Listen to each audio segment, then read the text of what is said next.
여러분에게 이제 오늘 성경 공부 한 것을 제가 지금 드렸어요. 거기에 보면은 1장부터 6장까지의 내용을 아마 기록해 보라고 제가 하고 쭉 써놓은 것이 있어요. 왜냐하면 큰 맥락을 봐야 그 위에는 전부 다 뭐냐면 그 맥락을 이해하기 위해서 계속 옆에서 권면하고 또 권면하고 너희는 누구냐? 이런 사람이지 않느냐? 그러니까 너희는 그렇게 살아서는 안 된다 하고 계속해서 이야기하고 있는 것들입니다. 그래서 중심적인 내용만 제가 쭉 한번 기록해 보았습니다. 그래 여러분들이 그걸 중심으로 해서 한번 그동안 로마서 1장부터 6장까지 쭉 다시 한번 보시면 좋겠다는 생각 때문에 그렇게 했습니다. 그리고 7장입니다. 그러니 너희는 이러한 열매를 맺어야 할 것이 아니냐.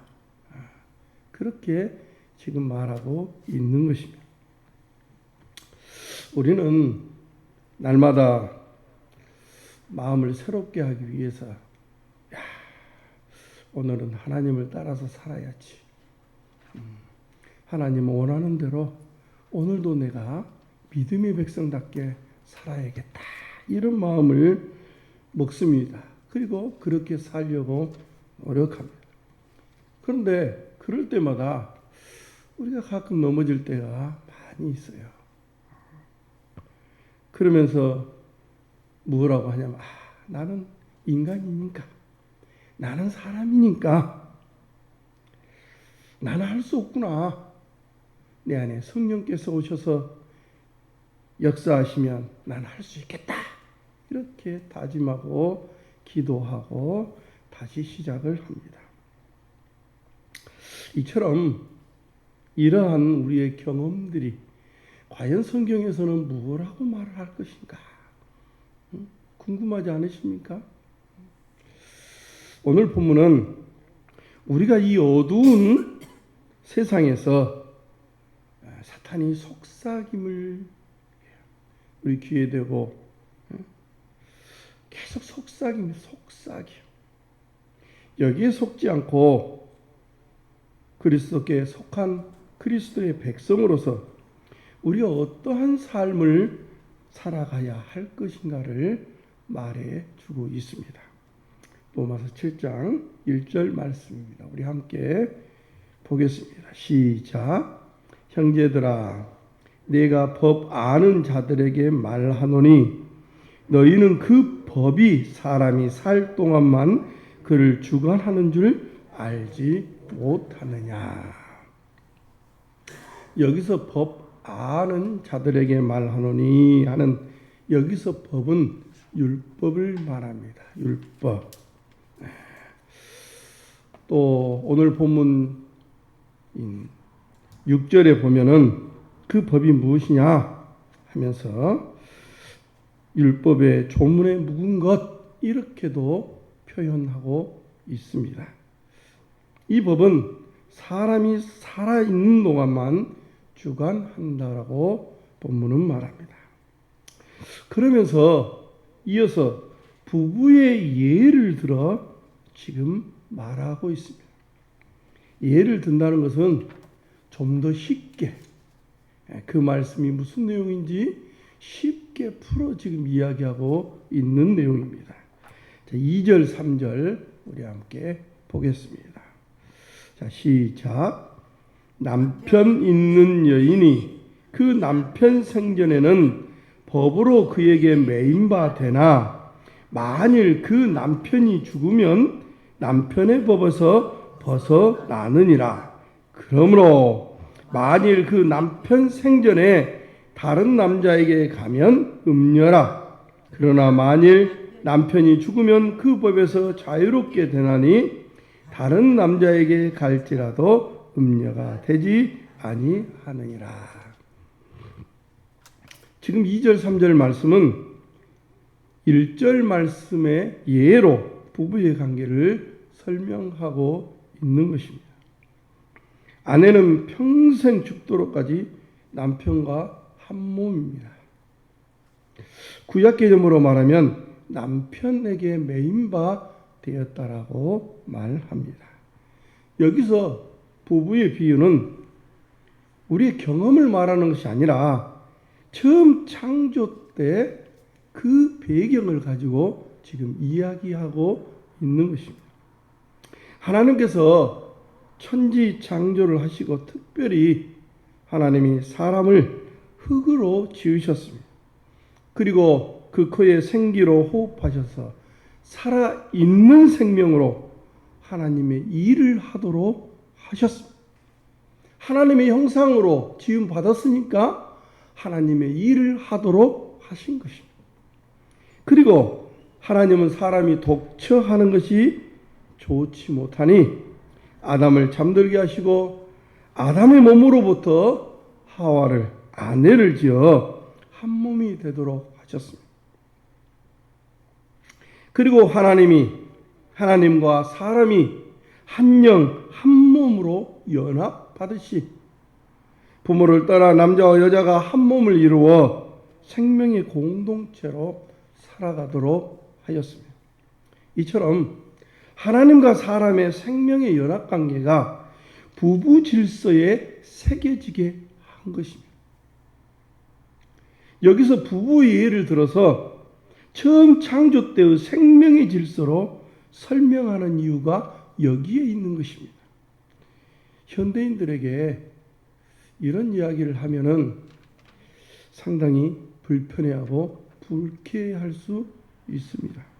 왜냐하면 요즘 이슈가 뭡니까? 남녀 평등입니다.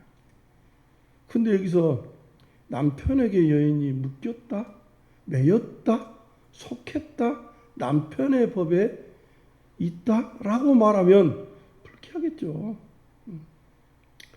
그러나 성경은 이렇게 말하죠. 먼저 남자를 창조하고 다음에 여자를 창조했음을 말하고, 첫 번째로. 또 두 번째는 디모데전서 2장을 보면은 여자가 먼저 범죄했기 때문에 항상 남자 다음이다 라고 질서를 이야기하고 있습니다. 그러므로 성경은 가장 큰 죄, 가장 본질적인 죄가 인간이 하나님을 대항하여 무질서해지는 것. 원래는 우리 인간이 하나님을 순종하도록, 하나님의 일을 경영하도록 우리를 만드셨어요. 그런데 죄가 들어오니까 어떻게 돼요? 무질서해졌지 않습니까? 하나님이 정하신 그 질서가 혼돈케 되어 버렸습니다. 그래 그걸 죄라고 이야기하고 있습니다. 그래서 로마서 우리가 1장에서 보았던 것처럼 인간이 하나님을 마음에 두기 싫어했기 때문에 자기 몸도 더럽힐 뿐만 아니라 동성끼리 생명의 질서를 파괴하고 있음을 이야기하고 있는 것입니다. 그렇게 성경은 로마서 1장은 우리에게 고발하고 있습니다. 그러니까 여기서 부부의 예를 들고 있는 것은 처음 창조에서 세우신 부부간의 법으로 하나님이 세운 한 몸의 질서는 끊을 수 없지만 만일 유일하게 끊을 수 있는 방법은 한 사람이 죽게 되는 것입니다. 그러면 자연스럽게 한 몸의 질서가 끝난다는 것입니다. 남편이 살아있을 동안에만 여자는 남편의 법에 매인다는 것입니다. 그러기에 여인은 남편이 살아있을 때에는 항상 남편에게 속한 자로 행동을 해야 한다는 것입니다. 왜냐하면 남편의 몸으로 지어졌기 때문에 그런 것입니다. 할렐루야. 그러므로 아내는 남편을 떠나서 설명할 방법이 없어요.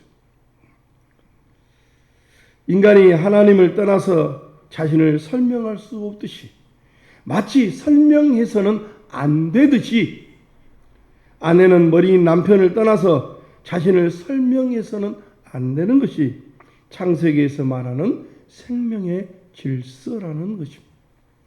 그러나 만일 남편이 죽으면 여자는 남편으로부터 자유합니다.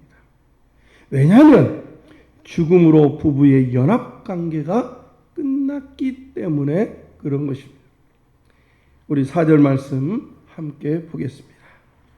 4절입니다. 자, 시작.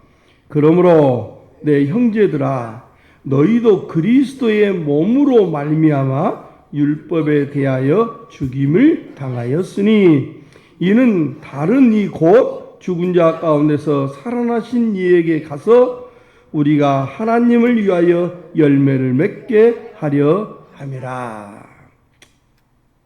남편이 죽으면 아내는 남편에게 벗어나서 다른 남자에게 시집가서 그 남자애를 위하여 살게 됩니다. 살 수 있습니다. 이처럼 남편이 죽어야 아내가 자유하는데 문제는 본문에서 율법이 죽었다 그렇게 말하지 않고 율법에 대하여 우리가 죽었다 이렇게 말하고 있습니다. 왜 그럴까요? 로마서는 하나님 나라의 관점에서 새로운 통치가 나타났다고, 새로운 의가 나타났다고 설명하고 있습니다. 그리고 하나님은 자기 백성을 하나님의 법, 즉 율법으로 통치를 하십니다. 그러니까 율법이 죽었다라고 말하지 않고 율법에 대하여 우리가 죽었다라고 말씀하는 것은, 이 말은 어디에 매여 있었다라고 지금 말하고 있는 것입니다. 율법의 통치에서 벗어났다는 것입니다. 마치 살아있는 동안은 남편이 아내를 지배하고 통치하지만 남편이 죽으면 아내가 벗어나는 것처럼 창조로부터 시작하여 옛 질서가 계속 이어지고 있는 동안에는 죽음이 왕인 것처럼 만물이 썩고 죽게 되지 않습니까? 오늘날 우리가 보이는 것도 그 모습이에요. 인류는 죽음과 썩어지면서 벗어날 방법이 없어요. 그런데 예수님께서 그의 몸의 죽으심으로 말미암아 율법에 대하여 옛 질서에 대하여 죽었습니다. 율법에 대해 죽었습니다. 옛 질서, 죽고 썩어짐에 대하여 죽었습니다. 이제는 새로운 질서가 왔습니다. 죽었기 때문에 이제 생명의 부활을 통해서 새로운 질서가 오게 된 것입니다. 이 질서는 죽고 썩어지는 옛 질서가 아닙니다. 새로운 삶의 질서는 땅에 속한 것, 첫 창조 세계가 아니라 부활하신 아들과 함께 하나님의 품 안에서 아들로 말미암아 하늘을 살아가는 것입니다. 누구로 말미암아요? 예수 그리스도로 말미암아. 왜? 예수님이 죽음으로 이 질서가 끝나고 이제 예수님의 부활함으로 인해서 새로운 질서가 왔기 때문에 예수 그리스도로 말미암아 우리가 하늘을 살아가고 있는 것입니다. 왜냐하면 우리가 율법에 대해 죽임을 당했습니까? 우리도 세례로 말미암아 예수님의 죽으심과 부활에 연합하였습니다. 땅의 남편에서 하늘의 남편에게, 죽음과 썩어짐에서 부활과 생명이신 이에게 우리가 시집을 갔습니다. 왜 시집을 왔습니까? 우리로 하나님을 위하여 열매를 맺게 하기 위해서입니다. 첫째, 이제는 첫사람 아담이 통치하는 세계가 아니라 부활하신 주님이 통치하는 나라로 우리가 들어왔다는 것입니다. 할렐루야. 이전에는 죽음의 열매를 맺었습니다. 우리가 예수님을 알기 전에, 예수님이 오기 전에는 모든 인류가 죽음의 열매를 맺었습니다. 불의하고 불순종한 열매를 맺었습니다. 그게 로마서 1장의 내용입니다. 1장과 2장에서는 어떻습니까? 모든 인류가 범죄했음을 보여주고 있습니다. 심지어는 유대인까지라도 범죄자라. 그래서 모든 자는 다 범법자임을, 불의한 자임을 이야기하고 있습니다. 그러나 이제는 하나님을 순종하는 열매, 생명 안에서 왕노릇하는 열매를 우리는 맺습니다. 그러면 왜 이전에는 이런 열매를 맺을 수 없었습니까? 5절로 6절 말씀입니다. 우리 함께 보겠습니다. 자, 시작. 우리가 육신에 있을 때에는 율법으로 말미암는 죄의 정욕이 우리 지체 중에 역사하여 우리로 사망을 위하여 열매를 맺게 하였더니 이제는 우리가 얽매였던 것에 대하여 죽었으므로 율법에서 벗어났으니 이러므로 우리가 영의 새로운 것으로 섬길 것이요 율법 조문에 묵은 것으로 아니할지니라. 할렐루야. 여기서 율법 조문에 묵은 것, 그것은 한마디로 제가 율법이라고 그랬죠. 오래된 기록, 낡은 법조문, 이렇게 말하므로 율법이 끝났음을 이야기하면 낡았다. 그것은 오래된 것이다. 이렇게 치부하고 있습니다. 그때는 우리가 육신에 속했을 때고 죄의 종욕에 우리 안에 역사했을 때입니다. 그러나 우리의 열매가 육신의 열매였습니다. 그래서 죄와 죽음의 열매를 맺을 수밖에 없었습니다. 그런데 생명의 나라가 왔습니다. 우리가 잘 생각해야 하는 것은 바로 이겁니다. 생명의 나라가 왔습니다. 부활의 나라가 왔습니다. 그런데 왔다고는 하면서 우리가 예수님의 부활의 나라에 하나님의 신부로 부르심을 입었는데도 불구하고 지금도 여전히 처음 창조 질서가 계속되고 있고 죽음이 여전히 이 세상에 왕노릇하고 있고 또 만물이 썩어짐으로 인하여 지금도 탄식하고 있으며 여전히 죄가 우리 안에 활동하고 있다는 것입니다. 그러므로 우리는 늘 근신하며 주의하여야 합니다. 깨어 있어야 한다는 것입니다. 주의하고 또 주의해야 한다는 것입니다. 율법에 묵은 것은 우리가 육신에 속했을 때이고 죄의 정욕이 우리 안에 역사했을 때입니다. 이제 우리는 부활하신 그리스도에게로 시집을 왔기 때문에 영의 새로운 것으로 섬겨야 합니다. 할렐루야. 여기서 영의 새로운 것이는 낡은 법조문이 아닌 돌판에 새긴 기록된 율법이 아닌 예수님의 부활하심으로 죽음과 썩어짐으로부터 벗어난 전혀 새로운 것을 이야기하고 있는 것입니다. 그것을 영의 새로운 것 이렇게 이야기하고 있습니다. 우리는 죄와 사망이 지배하는 옛 질서에서 벗어나 새로운 질서에 들어와 있습니다. 어떻게 하여 새로운 질서에 들어와 있습니까? 예수님과 연합하여. 지금 우리는 새로운 질서에 들어와 있는 것입니다. 부활하신 아들로 말미암아 옛 질서에서 벗어나 하나님에 대하여 산 자로 지금 우리가 서 있습니다. 이제 새로운 의로운 통치가 나타났습니다. 새로운 권세 있는 왕이 우리 가운데 오셨습니다. 그러므로 이전 질서에 살지 않고 새로운 왕을 따라 그 왕이 원하는 하늘의 경영을 우리가 해야 합니다. 그렇게 경영하기 위해서는 조금 전에 말한 것처럼 영의 새로운 것으로 하늘에 속한 새로운 것으로 다시 말하면 아들이 통치하는 그 나라의 것으로 이 말은 반대로 말하면 땅의 것으로는 안 된다는 것입니다.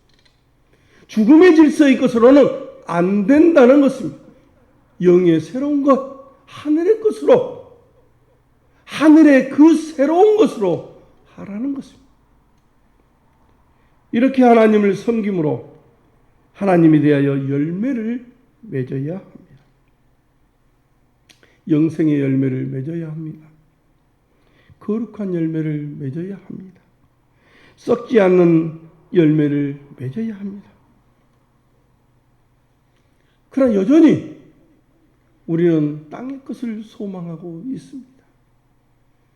내가 예수님으로 인하여 새 백성이 되었고 하나님의 친백성이 되었고 그러함에도 불구하고 여전히 우리는 땅의 것을 소망하고 땅의 열매를 원하고 있습니다. 왜? 우리 눈에 보이는 것이 그것이기 때문에 그렇습니다. 그러나 오늘 본문 성경은 영의 새로운 것으로 하늘의 것으로 새로운 그 하늘의 나라의 것으로 우리가 열매를 맺으라고 말합니다. 사랑하는 성도 여러분, 우리는 믿음 안에 자유함을 받았습니다. 그리스도로 말미암아 하나님 품 안에서 하나님으로 인하여 기뻐하고 있습니다. 그런데 우리는 예배 후에 집으로 돌아가면 예배 때 받은 감격과 기쁨도 잠시 잊어버립니다. 세상에 먹고 마심을 부러워하고 시기하고 그것 때문에 두려워하고 근심합니다. 지금까지 우리의 날들이 우리의 경험들이 그랬어요. 그래서 뒤돌아서면 설교 제목도 잊어버린다. 그렇게 말하고 있는 것이. 우리는 정말로 주의해야 합니다. 지금 우리가 마지막이다, 말세다 말하면서도 우리는 이것을 반복적으로 행하고 있다는 것입니다. 그것을 로마서에서는 우리에게 지적하고 있습니다. 하나님과 함께하는 기쁨과 평화를 다 잊어버리고 세상 사람과 똑같이 살아가고 있습니다. 문제는 이러한 삶이 정상이라고 생각하고 있다는 것입니다. 이게 큰 문제. 이것이 비정상인데도 불구하고 정상인 것처럼 착각하고 있다는 것입니다. 그래서 우리는 이제 비정상을 정상화해야 되지 않겠습니까? 그러므로 우리는 속아서는 안 됩니다. 세상의 어두운 세력들의 내 귀에 대고 속삭이는 그 말에 속아서는 안 된다는 것입니다. 스스로 자신이 나는 인간이라고, 나는 인간이니까 안 돼, 나는 한계가 있어, 나는 안 돼, 성령이 오셔야만 된다고 말하면서 이 말은 무슨 말이요? 다 하나님한테, 내 잘못을 하나님한테 다 탓하는 거예요. 이래서야 되겠습니까? 성경은 뭐라고 말합니까? 싸워라! 이겨라! 승리해라! 이렇게 말하고 있습니다. 로마서도 지금 그 이야기를 지금 하고 있는 것입니다. 세상이 이렇게 어둡고 이렇게 썩어지고 그들의 마음속에 하나님 두기를 싫어하여 이기적으로 살아가고 자신의 이익을 위해서는 남이 어떻게 되든지 말든지 오히려 같은 동성끼리 끌리는 것이 정상인 것처럼 인정하라고 이런 하나님의 질서가 파괴되고 마치 우상을 섬기는 것이 정상인 것처럼 그러면서 기도하면서도 다 하나님 탓으로 돌려버립니다. 비정상적인 것을 정상인 것처럼 우리가 착각하며 살아갑니다. 그러니 이러한 세상의 어두움 세력으로부터 속삭이는 것에 우리는 절대로 속아서는 안 되는 것입니다. 우리는 부활하신 아들 안에서 하나님을 아버지라고 부르며 하늘을 경영하도록 부르심을 입었습니다. 부활하신 주님을 즐거워해야 되지 않겠습니까? 할렐루야! 부활하신 우리 주님으로 인하여 즐거워하시기 바랍니다. 하나님 나라는 시간이 흐름 속에서 발전하고 있습니다. 지금은 썩지 않는 것이 드러나지 않았기 때문에 만물도 죽음 안에서 탄식하고 우리 또한 몸의 구속을 기다리며 탄식하고 있지만 반드시 생명의 나라가 드러나게 될 것입니다. 모든 인류는 주님이 오시면 심판대 앞에 반드시 서게 된다는 것입니다.